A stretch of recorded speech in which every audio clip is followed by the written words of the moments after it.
Mi nombre es Adrián León. Soy físico teórico en el CERN y sí, también soy teólogo. Muchos en el equipo bromean al respecto, como si fuese una contradicción inexplicable. Pero para mí, ambas disciplinas son ventanas hacia la verdad.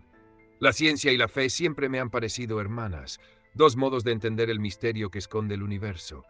Y en esa búsqueda incesante de lo desconocido, descubrí algo que hoy desearía nunca haber desentrañado. Mi fascinación por la transfiguración de Jesús comenzó como un estudio bíblico.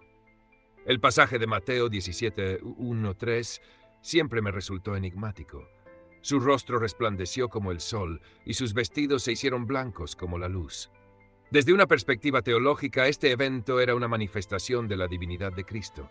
Pero desde un enfoque científico, me hacía preguntarme si se trataba de una clase de energía o fenómeno cuántico desconocido. Una dimensión de luz, por decirlo de algún modo.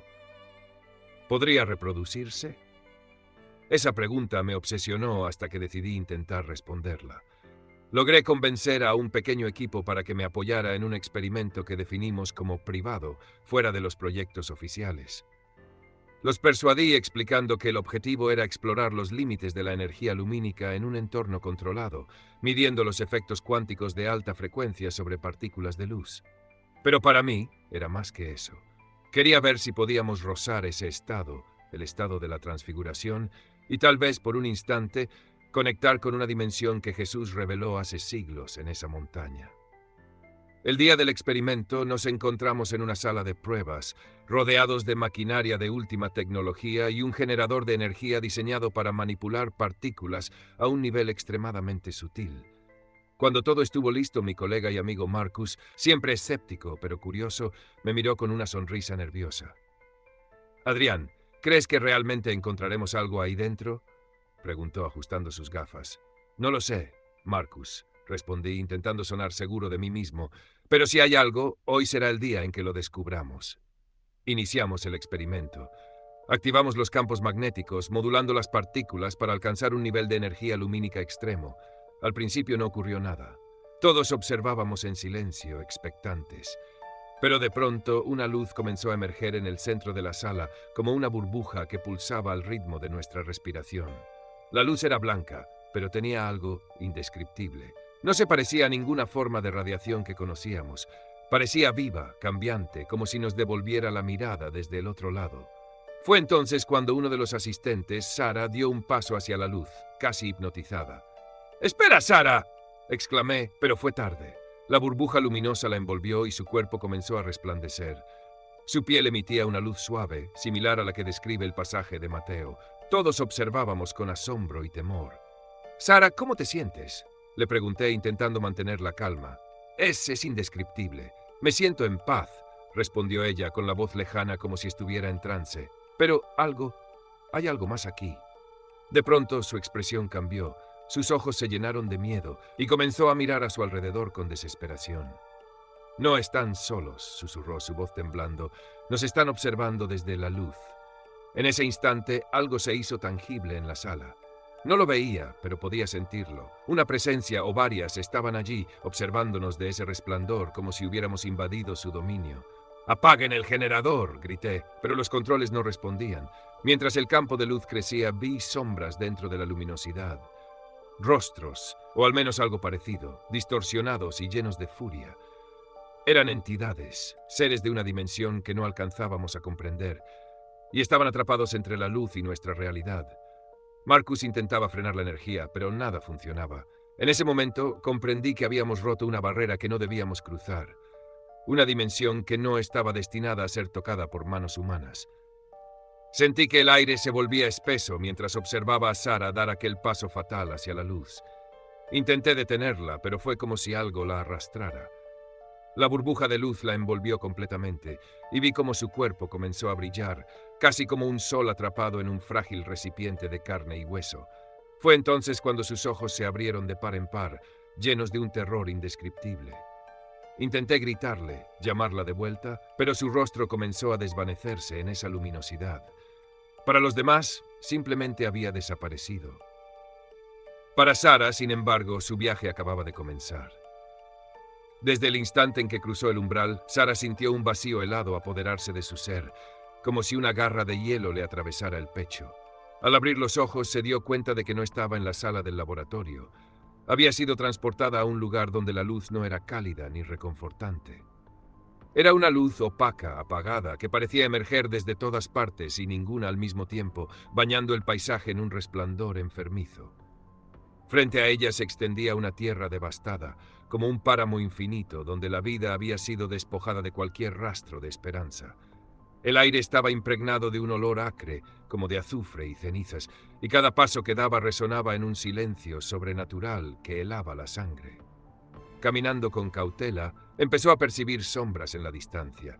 Eran figuras que parecían deambular sin rumbo, cuerpos traslúcidos y desdibujados, como si estuvieran condenados a vagar eternamente.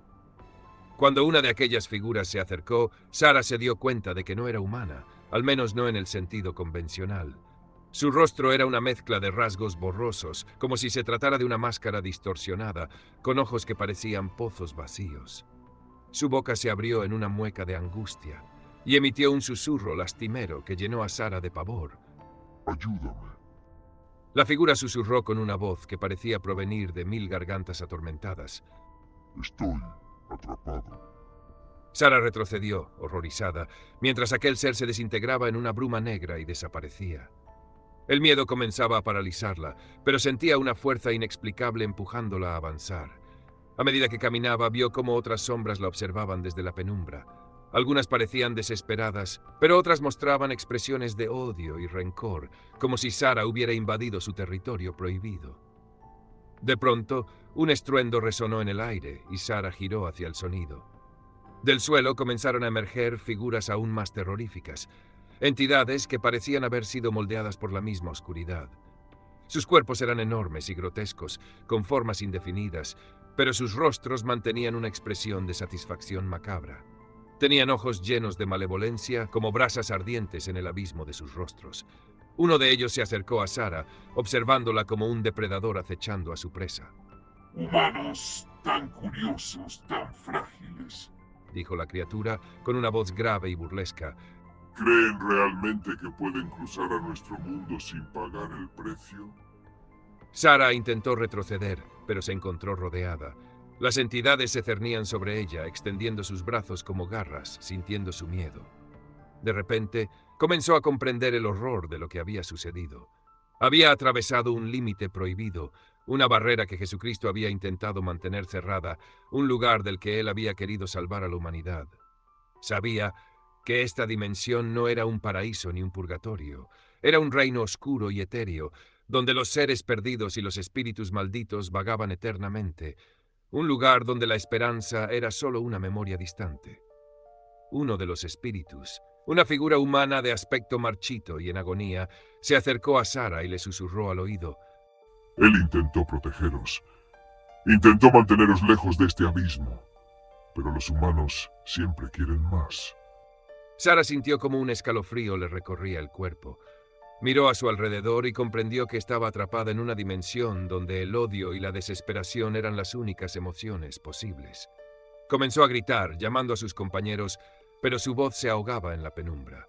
A medida que su desesperación aumentaba, las entidades parecían fortalecerse, alimentándose de su miedo, creciendo en tamaño y deformándose aún más. Desesperada, Sara cayó de rodillas, rogando por escapar de aquel infierno.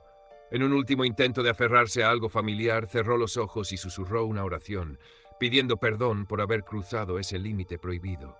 Fue entonces cuando sintió una pequeña ráfaga de aire, un toque cálido y familiar, como si alguien la hubiera escuchado desde más allá de aquel abismo. Al abrir los ojos, la burbuja de luz comenzaba a desvanecerse a su alrededor. La sala del laboratorio reapareció lentamente, y el rostro de sus compañeros, con miradas de horror y preocupación, fue lo primero que vio. Sara estaba de vuelta, pero algo en ella había cambiado. Sus ojos mostraban el vacío de alguien que había visto lo imposible. Se desplomó, temblando, y no pudo pronunciar una sola palabra. Con los días intentamos que hablara, que nos contara qué había visto, pero solo murmuraba palabras entrecortadas sobre sombras y seres en la luz, sobre una dimensión prohibida y una advertencia. Al final, todo quedó en silencio, pero ninguno de nosotros olvidó lo que Sara había experimentado, ni el mensaje que había traído de aquel otro lado. A partir de aquel momento, comprendí lo que en verdad significaba aquel pasaje en Mateo 17:1-3 y por qué Jesús había querido que esa dimensión permaneciera cerrada. Ese lugar no era para nosotros. Hay una ambición en el corazón humano que a veces se confunde con sed de conocimiento. Queremos conocer las estrellas, viajar más allá de los confines del sistema solar y descubrir los secretos del universo. Y sin embargo, en ese afán de mirar lejos, olvidamos lo más cercano. Buscamos respuestas en las profundidades del espacio, mientras desconocemos los gritos de ayuda a nuestro alrededor. Mi formación me preparó para preguntar sin límites, para pensar que todo misterio era una oportunidad más de saber. Pero esta experiencia me enseñó que hay barreras que existen por una razón. He aprendido que jugar a ser Dios es un espejismo, una tentación disfrazada de conocimiento. Lo que realmente llena el espíritu no es el conocimiento desmedido, sino saber reconocer y agradecer las bondades que ya nos han sido dadas. Quizá no se trate de acumular respuestas, sino de vivir con humildad, de ver con claridad, de cuidar lo que tenemos. Porque la verdadera grandeza no reside en comprender el todo, sino en vivir plenamente en este espacio que nos fue confiado.